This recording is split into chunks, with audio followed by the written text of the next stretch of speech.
ሰላም እንዴት ናችሁ? የንቃተ ጤና ቤተሰቦች እንዴት ናችሁ? እንደምን ቆይታችኋል?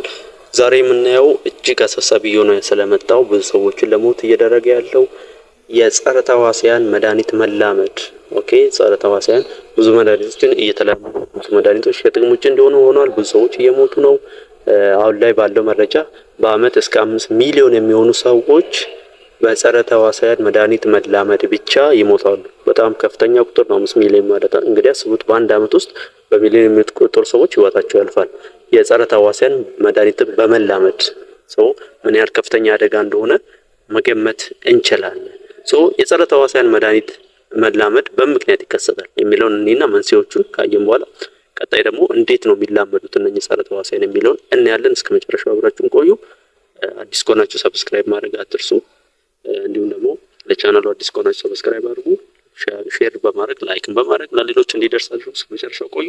እንግዲህ ብዙ ምክንያቶች አሉት። የመጀመሪያው አንቲባዮቲኮችን ከመጠን በላይ መውሰድ ነው። ብዙ ሰዎች አንቲባዮቲኮችን ከመጠን በላይ መውሰድ፣ ለምሳሌ አንድ ህመም ጀምሮ ልክ አንድ መድኃኒት ውጠን ካላሻለን ደግመን ስንውጥ የሚያሽለን ይመስለንና ምን እናደርጋለን? ያልታዘዘ መንገድ ባልተፈቀደ ህክምና በማይፈቅደው ወይንም ባላዘዘው መንገድ ደግመን እንውጣለን። በቀን 3 የታዘዘን 4፣ በቀን 2 የታዘዘን 3 እያደረጉ ቶሎ እንዲሻለን በሚል መዋጥ፣ ይሄ ከፍተኛ አደጋ አለው። ጸረ ተዋሲያን እንዲላመዱት ይሆናል ማለት ነው። ሁለተኛው ደግሞ ትክክል ያልሆነ አጠቃቀም። አንደኛው የተሳሳተ መጠን ነው። አንድ መድኃኒት 500 ከተባለ 500 ነው መዋጥ ያለብን። ከዛ በላይ ከዋጥን አንደኛ የመድኃኒቱ ሳይድ ኢፌክት አለ፣ ጎንዮሽ ጉዳት አለ። ሁለተኛ ደግሞ ምን አለ? በሽታው እንዲለመድ ወይንም ደግሞ ጸረ ተዋሲያኑ እነዚህ ባክቴሪያዎቹ በሽታውን እንዲለምዱት ወይንም መድኃኒቱ እንዲለምዱት እናደርጋለን። ከመጠን በታች መዋጥ የለብንም። ይሄም እንዲላመዱት ያደርጋል ማለት ነው። እንዲላመዱት። ሌላው ደግሞ አላስፈላጊ የሐኪም ማዘዝ። ለምሳሌ የቫይረስ ኢንፌክሽን ካለ የቫይረስ ኢንፌክሽን ኖሮ የባክቴሪያ መድኃኒት የሚታዘዝ ከሆነ ይሄም አደጋ አለ። ለቫይረስ በሽታ የቫይረስ መድኃኒት ነው መታዘዝ ያለበት። አንዳንድ ሰዎች ምንድነው ጉንፋን ሲይዛቸው ትኩሳት ሲይዛቸው፣ ጉንፋን እንግዲህ የምናውቀው በምንድን ነው? በቫይረስ ነው የሚመጣው። ግን ምን ያደርጋሉ ሰዎች? አሞክሲሲሊን ለባክቴሪያ የሚሆኑ መድኃኒቶችን ይወስዳሉ። ይህ ከፍተኛ አደጋ ነው። ሰውነታችን ያሉ ባክቴሪያዎች መድኃኒቱን እንዲለመዱ በማድረግ ሰውነታችን ያሉ ባክቴሪያዎች ደግሞ ራሳቸው ኖርማሊ ምንም ጉዳት ሳይመጡ የሚኖሩትን ጉዳት እንዲያመጡብን በሽታ እንዲያመጡ ያደርጋል። ስለዚህ ትክክለኛ የሆነ የመድኃኒት አጠቃቀም መውሰድ አለብን። ለቫይረስ በሽታ ቫይራል ስደት ወይም የቫይረስ መድኃኒቶች መውሰድ ያለባቸው ቫይረስ ጉንፋን ይዞ መታሰብ ለመሳሰሉት ለባክቴሪያ የሚያገለግሉ መድኃኒቶችን መውሰድ እጅግ ከፍተኛ አደጋ ያለው መውሰድ ጥንቃቄ ማድረግ አለብን።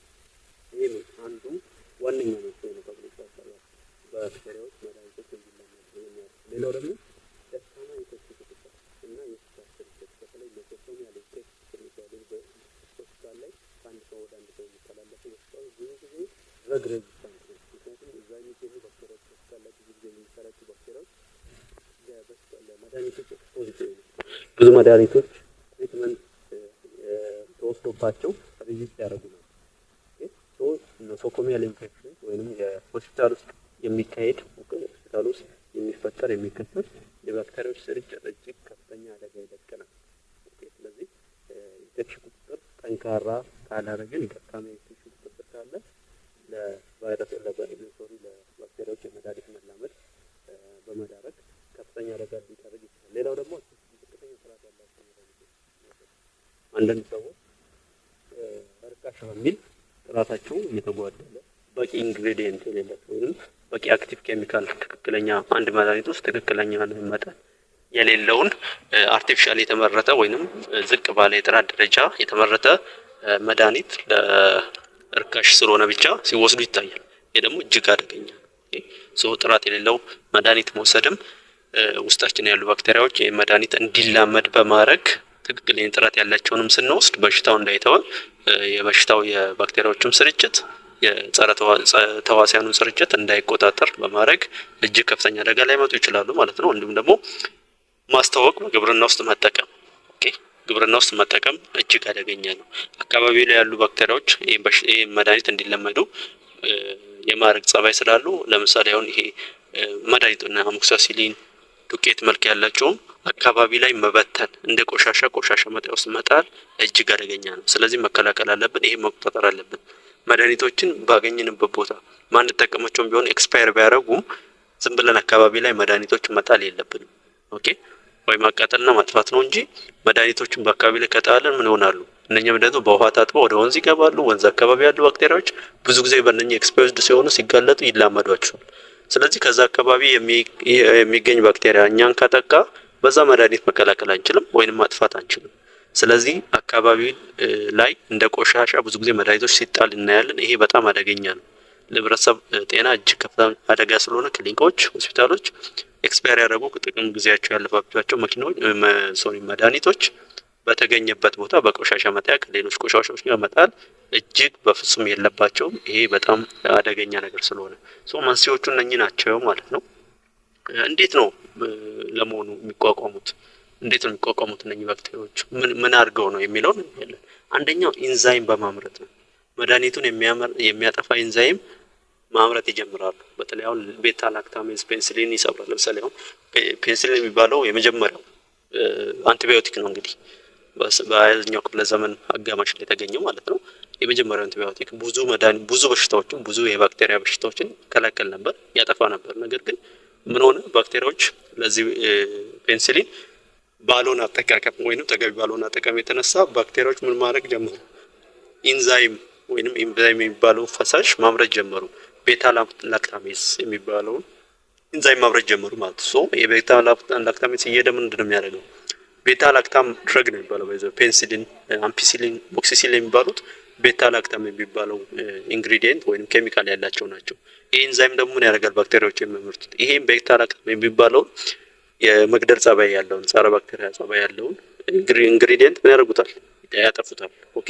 ስለዚህ ባክቴሪያዎቹ አይሞቱም ማለት ነው። ኦኬ። ወይንም ደግሞ ስርጭታቸው ማራባት ሂደታቸው አይቋረጥም ማለት ነው። አንዱ ኢንዛይሞችን በማምረት ነው። ሁለተኛው ደግሞ የመድኃኒቱን መግቢያ መቀየር። እንግዲህ የትኛው መድኃኒት መጀመሪያ ባክቴሪያው ለመግደል ወደ ባክቴሪያው መግባት አለበት፣ ወደ ህዋስ ውስጥ መግባት አለበት። አንዳንድ ባክቴሪያዎች ምን ያደርጋሉ? ይሄንን ህዋሱን የህዋሳቸውን መግቢያቸውን ያስተካክሉና ይቀይሩታል ማለት ነው። ኦኬ። አንድ ሌባ ወይንም አንድ ሰው በአንድ በኩል የሚገባ ከሆነ ያን በር ብንዘጋኑ በሌላ እንትን የምንለው ያ በዛ አይገባም ማለት ነው አይደለ? ካልገባ ደግሞ አይገላቸውም ወይንም ደግሞ የመራባት ሂደታቸውን አይገታባቸውም ማለት ነው። ስለዚህ ምን ያደርጉታል? ኢንትራንስ ሪሴፕተር የሚባለው ምን ያደርጉታል? ሞዲፋይ ያደርጉታል፣ ይቀይሩታል ማለት ነው። እንዲሁም ደግሞ ፓምፖች ያመርታሉ። ብዙ ጊዜ ምንድነው እንግዲህ የትኛውም ሴል የትኛውም ህዋስ ከባክቴሪያ ጀምሮ ያለ ህዋስ ምን አለው? ዘረመል አለው። እነኚህ ዘረመሎች ደግሞ የተለያዩ ነገሮችን ያመርታሉ። ዘረመሎች ውስጥ የተቀመጠው ኮድ ወይም መረጃ የተለያዩ ፕሮቲኖችን የተለያዩ ነገሮችን ህዋስ ውስጥ ለማምረት ይረዳሉ። ኦኬ። እነኚህ ደግሞ ምን ያደርጋሉ? ብዙ ጊዜ እንደዚህ መድኃኒቶች ሲመጡ ብዙ ጊዜ ያልሆነ አጠቃቀም ካለ ከመጠን በላይ ወይንም ከመጠን በታች የሚጠቀሙ ከሆነ ባክቴሪያዎች ምን ዘረመላቸው ኮድ ያደርግና ምን ያመርታሉ? ፓምፖች። ስለዚህ ይሄ እንትን ፓምፕ አድርጎ ያጠፉታል ማለት ባክቴሪያ መድኃኒት ወደ ሴላቸው ወደ ህዋሳቸው ሲመጣ ፓምፕ ያደርጉና ወደ ውጪ ከሴል ውስጥ ያስወጣሉ። ጥቅም ላይ ሳይውል ወይንም ሳይገላቸው ምንም አክሽኑን ሳይወስድ ይሄ መድኃኒት ያስወጡታል ከውስጣቸው ማለት ነው። ሌላው ይሄ ነው አንደኛው። ሌላው ደግሞ መተላለፊያውን መቀነስ። ኦኬ። መተላለፊያውን መቀነስ ነው። ሴሎች ላይ ያሉ ለመድኃኒቶች የተለያዩ ነገሮች ወደ ውስጥ ወደ ሴሉ ወደ ህዋሳቸው ውስጥ መግቢያ የሆኑትን ምን ያደርጋሉ? ይቀንሱታል፣ ይዘጉታል ማለት ነው። ያን ጊዜ መድኃኒቱ መግባት አይችልም። ስለዚህ ሊገላቸው አይችልም። ሌላው ደግሞ ባዮፊልም። ይሄ ደግሞ ባዮፊልም ምንድነው? ባክቴሪያዎች ተሰባስበው ብዙ ባክቴሪያዎች ተሰባስበው ባዮፊልም ይባላል። ይሄ ልክ እንደ ስክሪን ማለት ነው። ልክ እንደ ነው አሁን አንድ ሰው ተሰባስቦ ከላይውን ነገር ቢለብሱ እንደዛ ነገር ፊልም ይፈጥራሉ። ኦኬ። ይሄ መድኃኒት እንዳይገባ ፊልም ይፈጥራሉ። ያንን መግባት አይችልም። ብዙ የፋት ነገር ነው ይሄ ፊልም የሚባለው። ኦኬ። ሽፋን ይፈጥራሉ ማለት ነው። እነሱ ደግሞ ይሄ ደግሞ ምን ያደርጋል? እንዳያስገቡ ወደ ውስጥ እንዳይገባ መድኃኒት ነገር ባክቴሪያዎችን አንድ ላይ ባክቴሪያዎች ሰብሰብ ብለው የሚፈጥሩት ነገር ነው ባዮፊልም የሚባለው። ከበር ያደርጋቸዋል፣ ይሸፍናቸዋል። ስለዚህ መድኃኒቶች ገብተው እነሱ ሊገሏቸው አይችሉም ማለት ነው። ሌላው ደግሞ ዘረመላቸውን ሞዲፋይ ያደርጉታል። ዘረመላቸው ሞዲፋይ የሚደረጉ ምንድን ነው? ዘረመል እንግዲህ ለየትኛው ባክቴሪያ ውስጥ ሆነ ሰው ሁሉ የትኛው ህይወት ያለው ነገር ውስጥ ምን አለ? ዘረመል አላቸው። የሚራቡበት ልጆች የሚወልዱበት የሚራቡበት ዘረመል አላቸው። ዘረመላቸው ላይ ቼንጅ ካደረጉ ምን አለ ማለት ነው?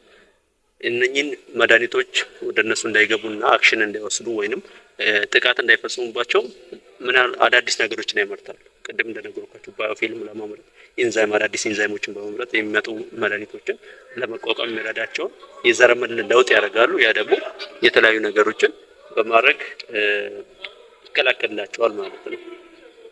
ሌላው ደግሞ በተቃውሞ ወይንም የባክቴሪያዎች በመድኃኒቱ በመላመድ የተነሳ እንግዲህ ዓለማችን ብዙ መድኃኒቶች ከጥቅም ውጭ ሆነዋል። በተለይ አንቲባዮቲክ ለባክቴሪያ ለመግደል እና የባክቴሪያ በሽታዎችን ለመዋጋት የሚያገለግሉ ብዙ መድኃኒቶች እስካሁን ድረስ ባክቴሪያዎች በመላመዳቸው የተነሳ ቀርተዋል። ለምሳሌ ፔንሲሊን ነው። ፔንሲሊን የመጀመሪያው መድኃኒት ነው። እንግዲህ መጀመሪያው አንቲባዮቲክ ነው።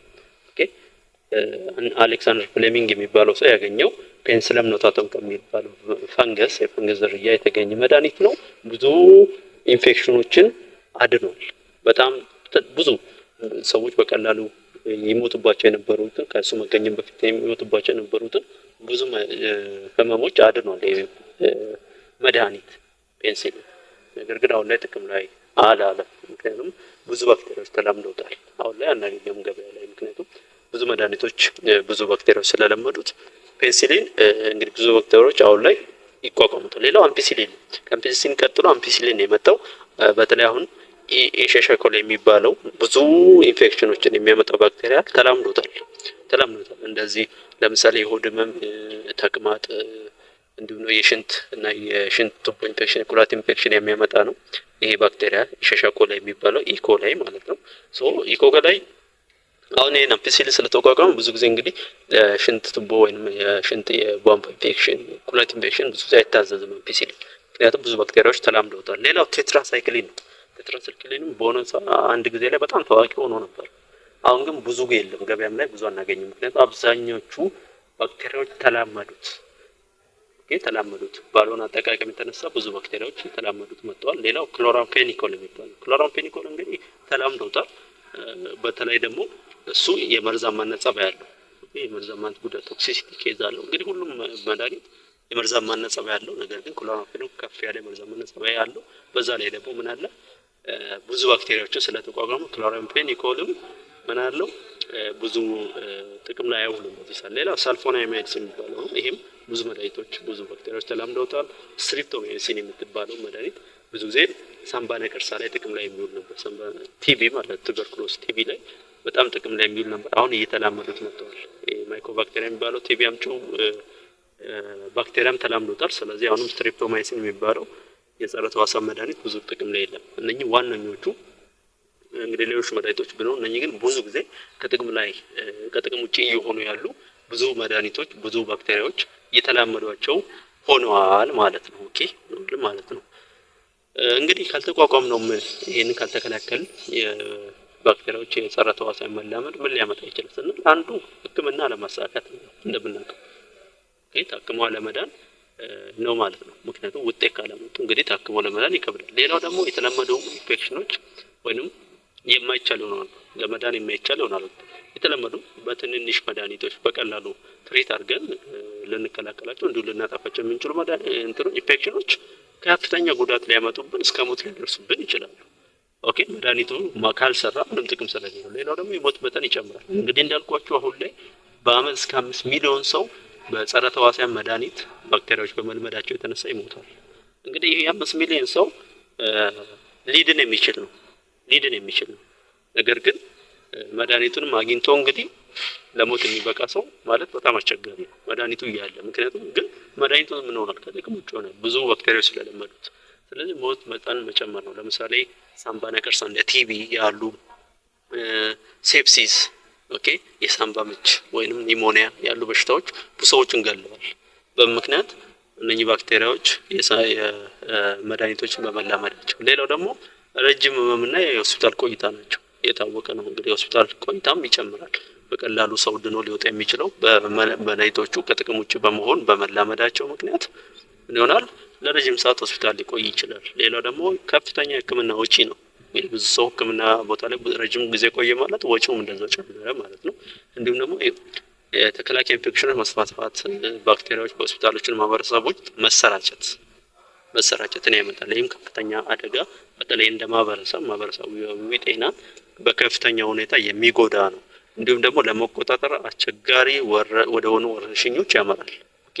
ምክንያቱም በቂ ኢፌክቲቭነስ የሌላቸው ወይንም ደግሞ በቀላሉ መከላከል የምንችላቸው በሽታዎች በዚህ ምክንያት በመድኃኒቶቹ በመለመዳቸው ምክንያት ከጥቅም ውጭ ከቁጥጥር ውጭ ሆነው እጅግ አደገኛ ወረርሽኞች ብዙዎችን ለጉዳት የሚዳረጉ ብዙዎችን ለሞት የሚያበቁ የተለያዩ ወረርሽኞች እንዲከሰቱ ምክንያት ሊሆን ይችላል ማለት ነው።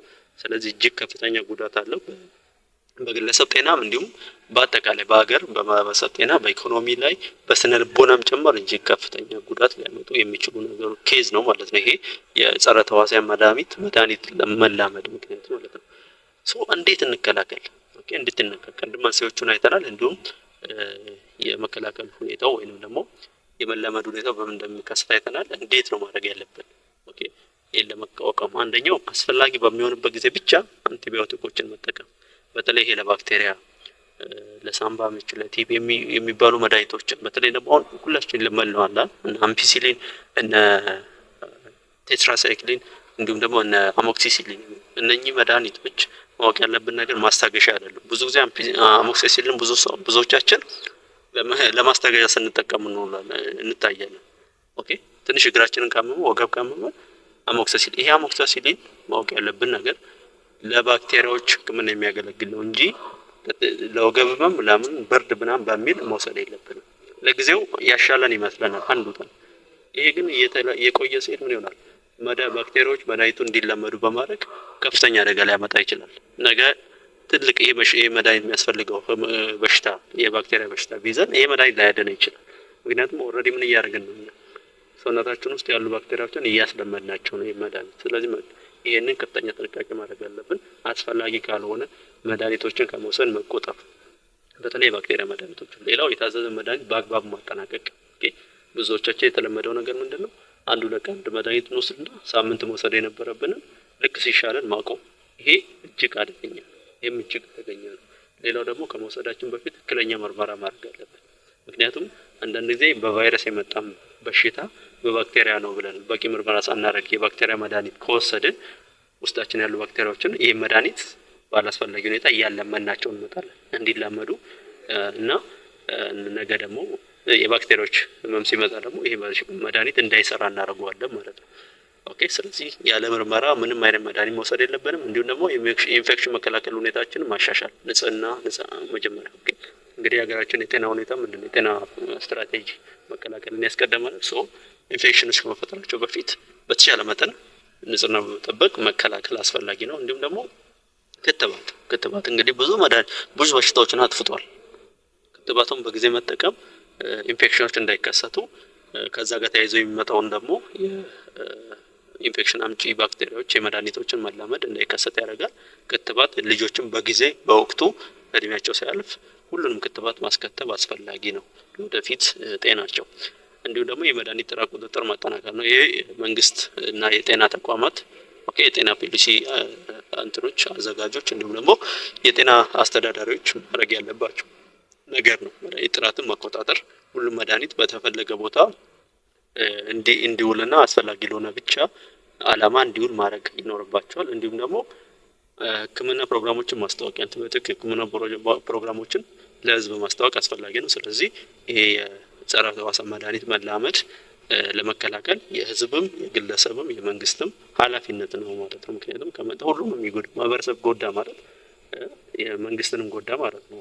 ስለዚህ ይሄ ማድረግ አስፈላጊ ነገር ነው። እንግዲህ በቂ መረጃ ስለ ጸረ ተዋሲያን መድኃኒቶች መላመድ ከመንስኤው ጀምሮ እስከ መከላከያው ድረስ አግኝታችኋል ብዬ አስባለሁ። እንግዲህ ሌላ ጤና መረጃ ደግሞ በቀጣይ ይሰራላችኋል። እዚህ ላይ ቀረ ጎደለ የምትሉ ጥያቄ ያላችሁ ነገር ካለ መጠየቅ ይቻላል ኮሜንት ሴክሽን ላይ። አዲስ ከሆናችሁ ሰብስክራይብ በማድረግ ቤተሰብ እንሁን። እንዲሁም ላይክ እና ሼር በማድረግ ለሌሎች እንዲደርስ አድርጉ። ይሄ መረጃ ቀጣይ ደግሞ ሌላ አስፈላጊ ጤና ነክ መረጃ ይዤ እመለሳለሁ። እስከዛው ድረስ ቸር ሰንብቱ።